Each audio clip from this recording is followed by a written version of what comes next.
there's always a leader type of person, and if there are two leaders or three leaders, that's when the game gets really exciting. Yeah, well, here's Ace, Rush, and Hero, again, two players that will swap roles a lot in terms of solo laning. Kind of flex players, as their icon indicates above their heads there, with Witcher also occasionally playing solo lane. This team doesn't really have established roles, with the exception of Gamey always playing DPS, and, well, that's not even true. He's played a few, always playing tank. Yeah, he he also has played played a few DPS, but and yeah. some mages too. So Yeah. this team is all over. Yeah. The only person who's the same Liu is the KCB. support. He's Or, the sorry, support. KCB, yes. Liu and KCB, they're both Rehgar players, so that's going to be highly contested, as I mentioned before. But the other, the roster from Ace, because they have mashed together as DPS and lots of solo lanes, sometimes they brought in triple melee, which didn't work. I believe the map was also Dragon or Cursed, which didn't make sense at all. They had no poke at all. Look, they've made some interesting decisions, shall we say. So talking about Liu, we were mentioning him just before, kind of having that stable role on the support. Aimer can flex a little bit, but he's kind of the secondary support flex a lot of the time. But a lot of these players have played different roles in the past, like OJ used to be main DPS, and I mean, everyone's played pretty much everything, including Frankel, so this team has flexibility, can use, but going back to Liu, he's kind of a Rehgar main, and it's been his most played hero at 9 games of his, games played, obviously, in total. I think he's played like 25 total, so he's got a large percentage of the games played on that hero. That means that this is something that can be target banned. His Uther is at 1 and 6 currently, so his second most played with his worst win rate. So I'd say that, you know, if you really want to draft around this team, you remove the Rehgar if possible, allow them to take Uther, because it's just not been a successful hero for Liu, unfortunately. I think that can be a great fight. Take out Rehgar, and KCB can have his second favorite, Sukov, which he actually played so much better on. Some things are different. If you like something, doesn't mean that it's your best. But his Sukov silences were great. Oftentimes they carried the team fights. And also Liu can just go in as Uther, sometimes even Malfurion. They can also bring up their Tracer play, Feliz did a few times. But we have Brax is open. Brax is also open. Okay, this is a different one we're gonna have today. Feliz banning Side Temple and Ace banning Spider Queen. I think Ace is really considering the Tracer comp from Feliz. That was pretty scary, and Zero Tool, of course, was another factor to it. So game 1, we're going into Infernal Shrines between those two teams. Yeah. So going to be a good map for mages, obviously, for these two teams that like to throw a mage in there every now and then. So remember, the Rehgar is the highest priority support for both teams. For KCB, 12 games played, and for Liu, 9 games played. Liu having the much better win rate, 33% versus 8%, 1 and 11 for KCB. So I think for KCB, removing the Rehgar is actually a pretty solid idea. Like, even banning it here and trying to draft around something else would be interesting if Genji were open. Not going to be the case, obviously, because you could...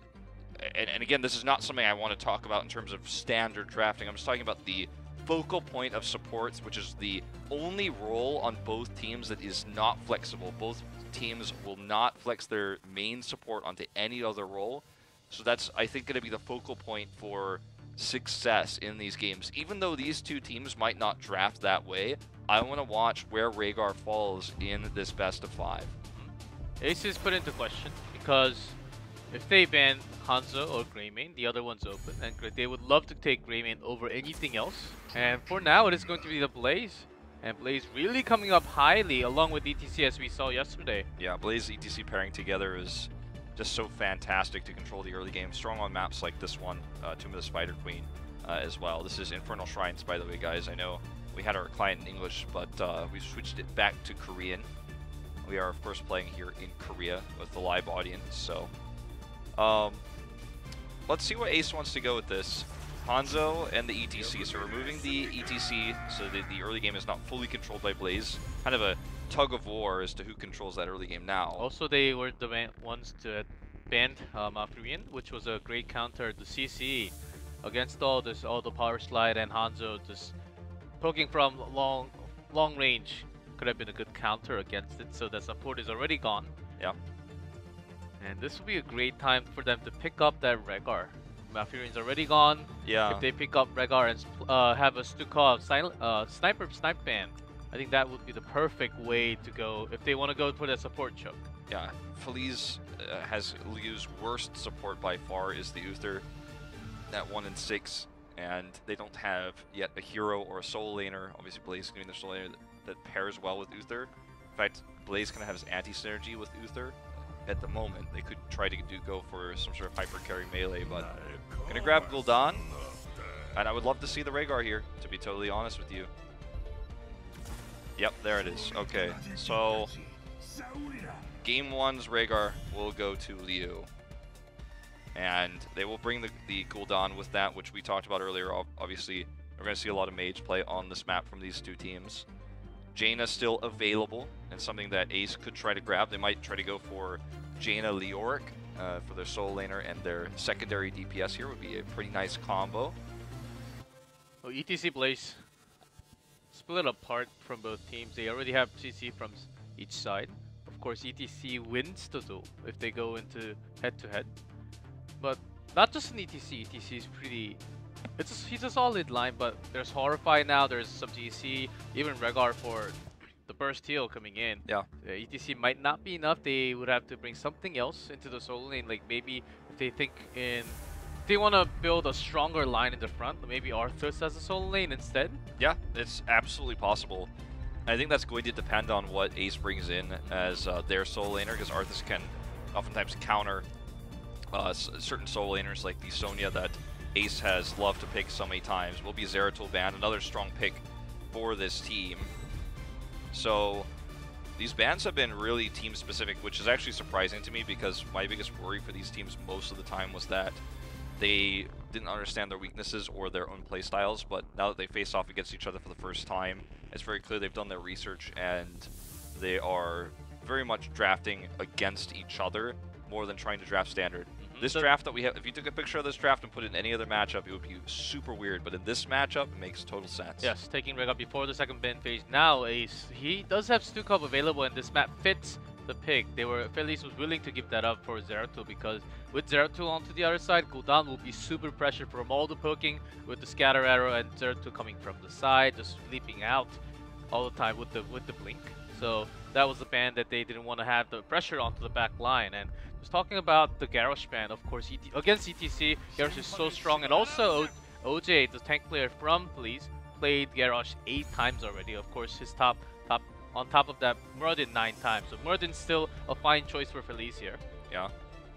This is going to be the second worst win rate for, hero for Gamey on the Tyrael, if he's playing it, which is, he's played Tyrael more than Rush has, so I imagine that's probably going to be him playing that with either Rush or Hero flexing to the ETC. Falstad can play solo laner though, so it's hard to even know who's gonna play what. Like, this might be Witcher playing Falstad.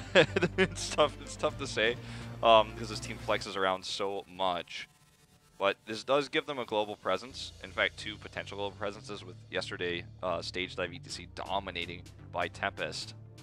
Let's see how Feliz wants to close this out. Tracer gonna come in not with the Malfurion. Tracer still without the CC, without too many CC. They do have some, more than Stonebolt and the Jet Propulsion, and I guess Horrify as a CC. But it's going to be a little bit tougher for Tracer compared to when they have some better support, better CC chain as a Malfurion with the entangling route, as they have Rehgar as their own support now. Yeah, I remember also in terms of CC, Ace has a lot with Dragon's Arrow, Power Slide. Tyrael's Holy Ground, for example, can also really put a hurt on Tracer. With the shields Tyrael can provide, it's going to be tough to even break through with the Pulse Bomb. I like the draft of Ace so far much better, and now all they need to do is lock in a support. You know, I think Uther fits the bill. I think Stukov is also fantastic here. Remember, KCB is great at Stukov. Really hurt Tracer, prevent her from blinking when she comes in to be aggressive if the silence is placed correctly. Fantastic for Shrine Control. Uther, though, great for ETC, great for Hanzo. So 2 good options here for KCB. And what's it going to be? Will be the Stukov that he went back to in the last time we saw them play. Yes, and you can buy that time with the shield from Tyrael. I think that's just enough time for you to get all the healing around your teammate and then burst pop that D button.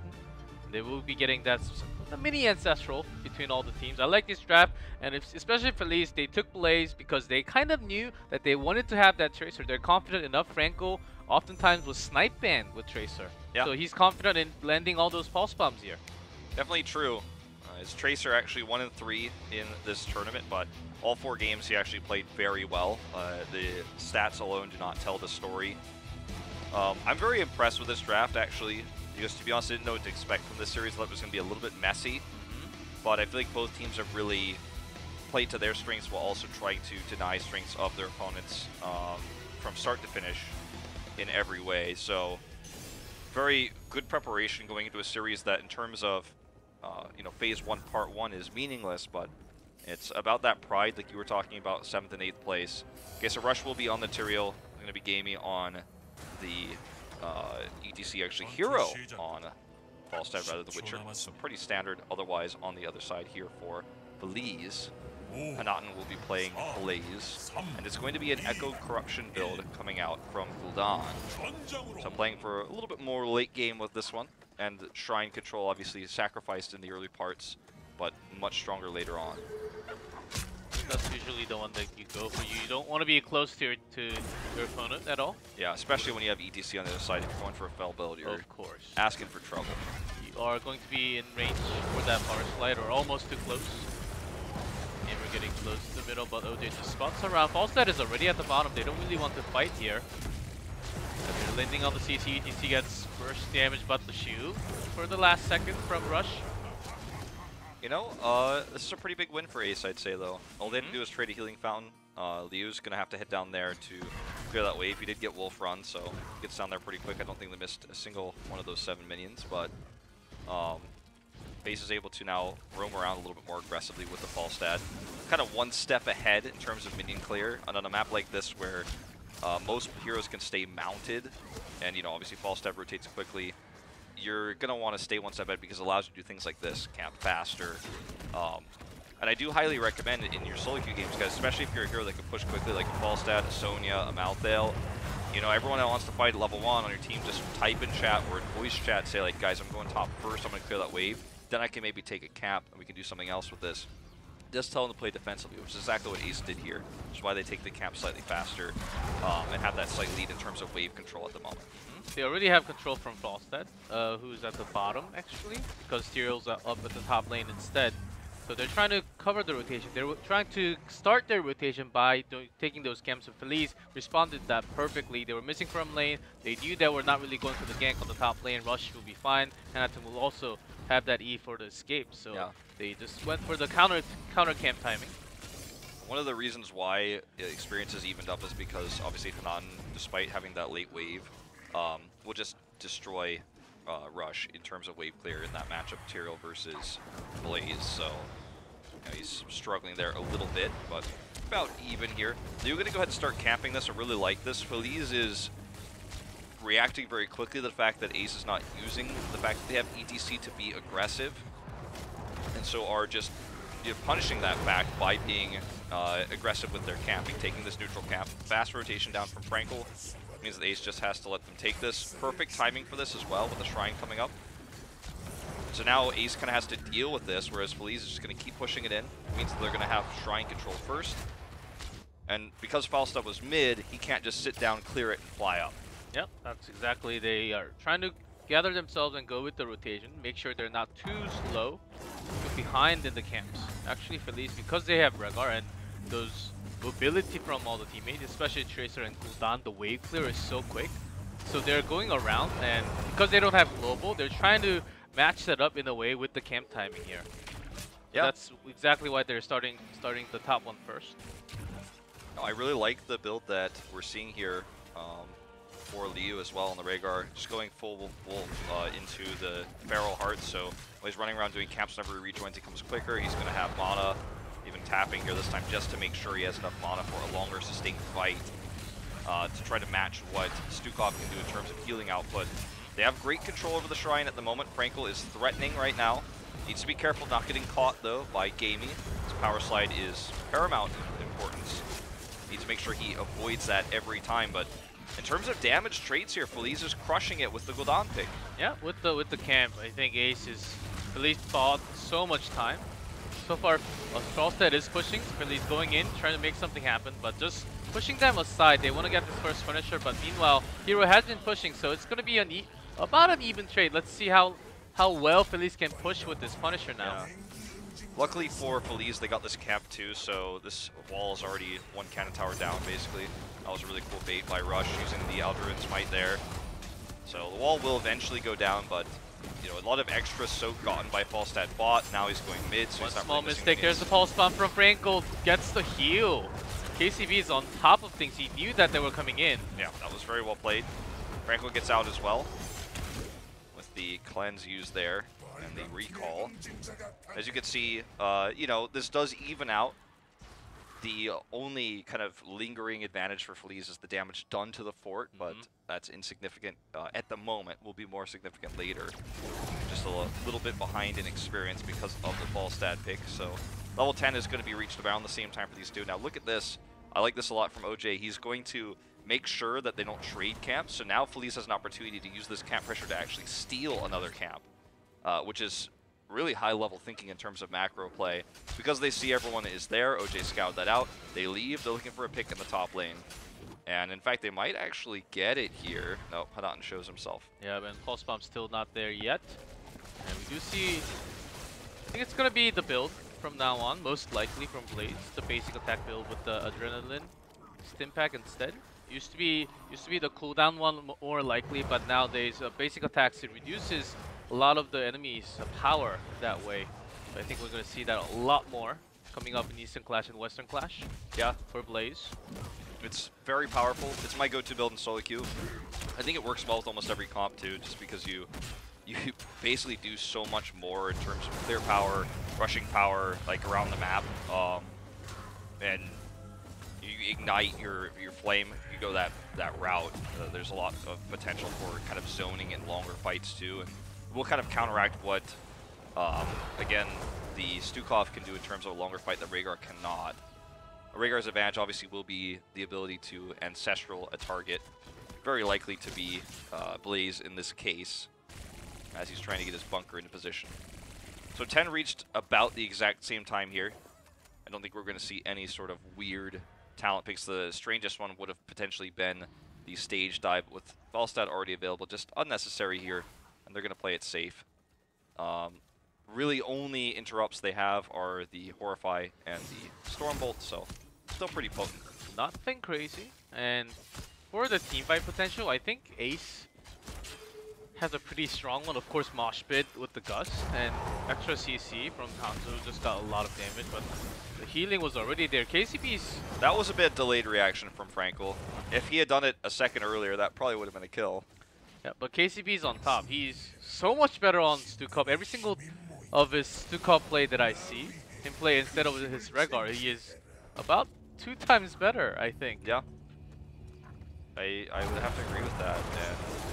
And it's a strong pick for this map, especially when you're up against the Gul'dan. The Tracer obviously gives you the potential to burst, but he's pre-healed for every pulse bomb so far. And that was the problem with Feliz's attempt to kill there, is they broadcasted their attempt to kill Witcher. Doing it again here, this time there's no pulse bomb, so not even going to be possible, but it's very obvious they're trying to pick Hanzo, and so he's been able to heal preemptively every time. In fact, he already did here, that's why everyone's already healed up right now. He's not going to use Bio Kill Switch because it's not necessary, but Feliz takes control of this shrine already, partially due to the fact that Falstad is trying to deal with the camp in the top lane at the moment. Will maybe rotate down with a Gust. He could set up a fight. It's very close right now. Assassinate onto Falstad. Does get the pulse bomb, but gets the Gust too. Good trade. Very good trade, harassing Falstad, so he has to come down now to get the heal, and the top lane will be pushing. That's exactly right. Okay, they're looking for potential engage here with the bunker. OJ was looking for the pick onto Hero, the stun, but Franco was nowhere to be seen. This bunker ends up being mostly wasted. Now you can see the power of that healing from Stukov. Unfortunately, it's just too much. Feliz is just going to try to close this out here, but they're falling behind. Or a fight coming in. Gamey is going to blow up. Now they can win this fight if they push forward here. Sanctification and the push away here from Stukov, but this is a one fight for Feliz. They grab the Punisher, and they want more. Here comes the charge in KCB. No escape. That's going to be the second pick of the game. And it all comes down to that great Horrify. And Horrify, along with OJ, baited that so well as a Morden. He wasn't the one getting Ancestral, and Rhaegar actually focused onto Gul'dan, so he was surviving for such a long time. And ETC, using that Power Slide to punish OJ in a way, was actually got punished because he went in with the Power Slide instead. Never got to use that Mosh Pit. It's an Arcane Punisher, so unfortunate for Ace. Last Punisher didn't do too much, but this one is going to be quite significant with the camp pushing top, as mentioned. So Feliz gets 13, gonna steal another camp. Here, rotate back and take red side camp. Falset's finally cleared that Shaman camp. Looks like they're not even gonna go get the neutral camp yet or their own. They're going to do as much damage as possible here with this massive minion wave.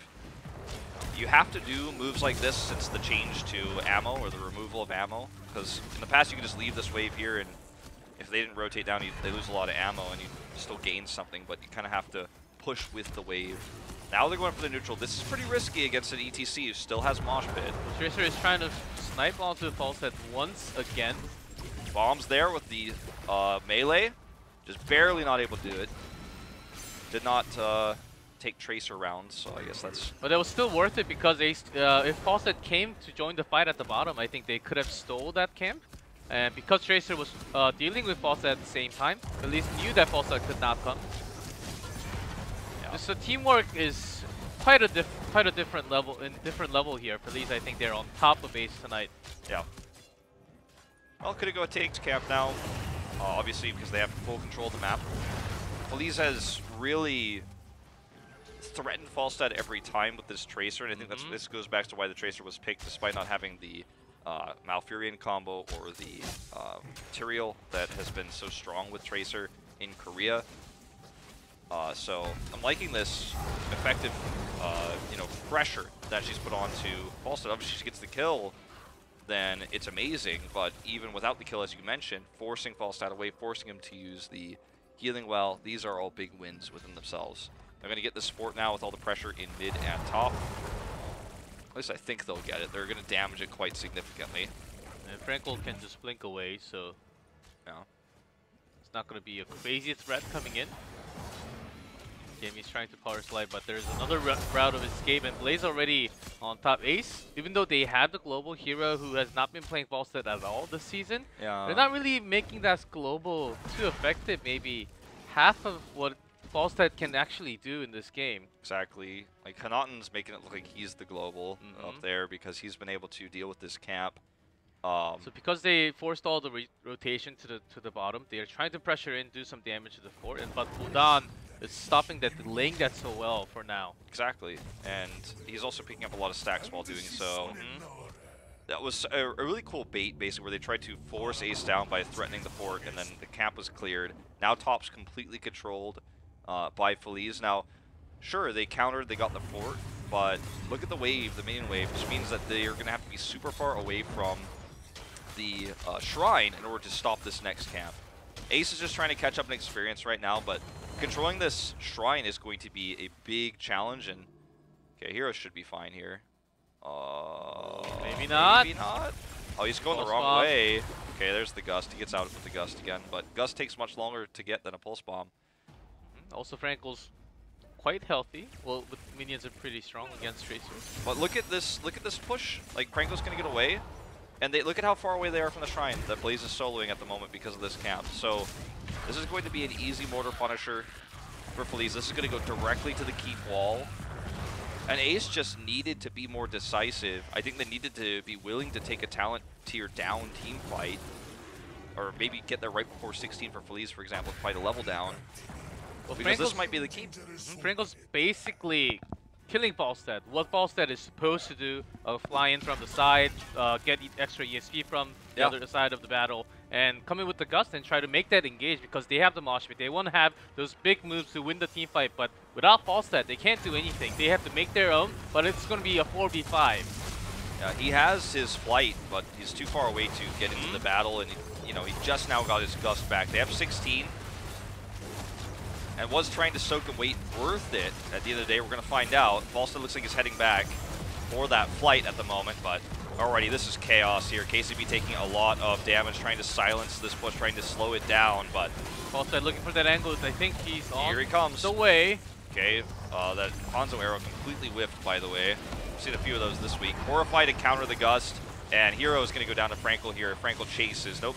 Does get the barrel roll over the wall. Ancestral on a Tracer, first time I've seen it in my life, but hey, sometimes it lets you chase down a Falstad, I guess. Oh, yes, it does. And also, they actually saved the keep. And also, Mosh Pit was cancelled right before it got... Is he going to get him? I think he's onto the chase. Oh, no. Close. Well, very fortunate scenarios all around the board for Ace. Saving the keep, having that Gust, avoiding this power slide, as Frankel plays with fire here. So, you know, Ace still has a huge opportunity to win this game, absolutely, with control of the experience, control of the map no longer really against them. They are even levels. They can look for a team fight. They have a great team fight comp. They have Sank, they have Mosh Pit.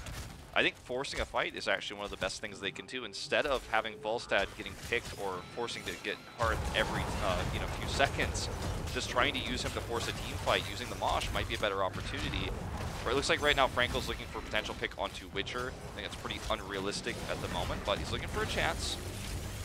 Coming in from side, they know Falstad is missing from the mat. There's a Horrified. They want to have this 45 right now. Sank is good here, but will it be enough? The bunker just kind of outlasts it here.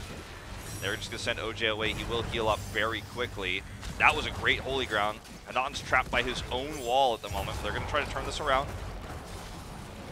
Okay, good power slide here. Frankel does dash away. He's rooted at the moment. If he does not use the Mosh Pit to trip Tracer alone, maybe they needed more damage there.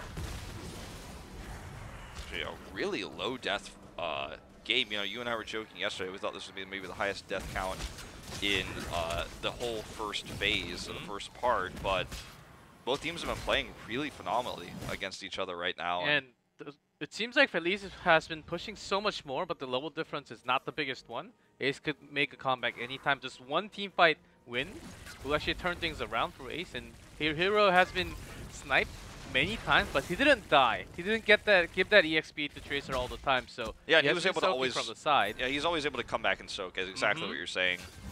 Completely correct on that one. And he doesn't face check this camp. He checks it with a Hammerang, lets it go. They're going to clear this. It's a problem, of course, because it gives Feliz yet again for the third time now, I believe, or fourth time, control of the Punisher at spawn, or when the Shrine is active, I should say. Control of the Shrine, not the Punisher. They'll get the Punisher if they win the Shrine.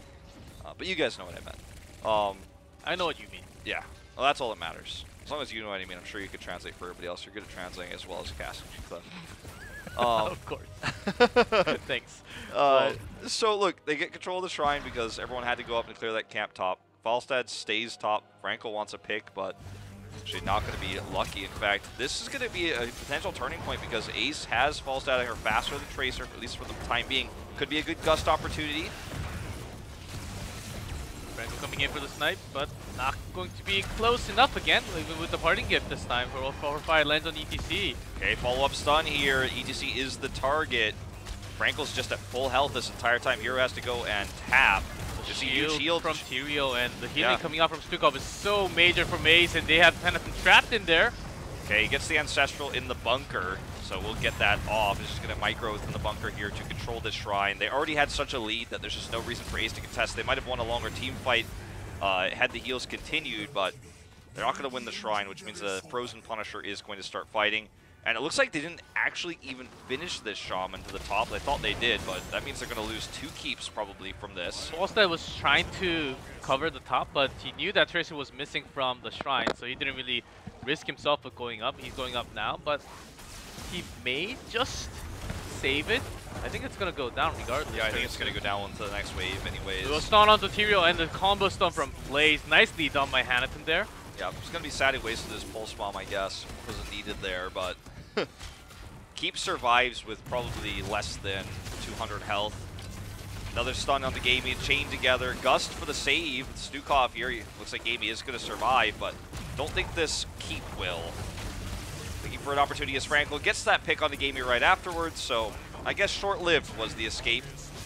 Just kind of dragging everybody into the Keep now as the core is under attack. Punisher getting involved here. Feliz wants to end this 5v3. The Punisher just doing so much to zone for them right now. 5v3 at their 20, and Frankel, that's why you see the bans from Tracer. He's so good on that Tracer all the time. There's a Horrify, but all they need to do is burst down that core. They have all 5 members. They have more than enough damage. Yeah, they have 20 now. Storm Shield coming through. Pick onto Hanzo. Finally, Witcher goes down. There's the kill on to KCB, and that is going to be game number 1 going to Feliz with a 6-0 kill score.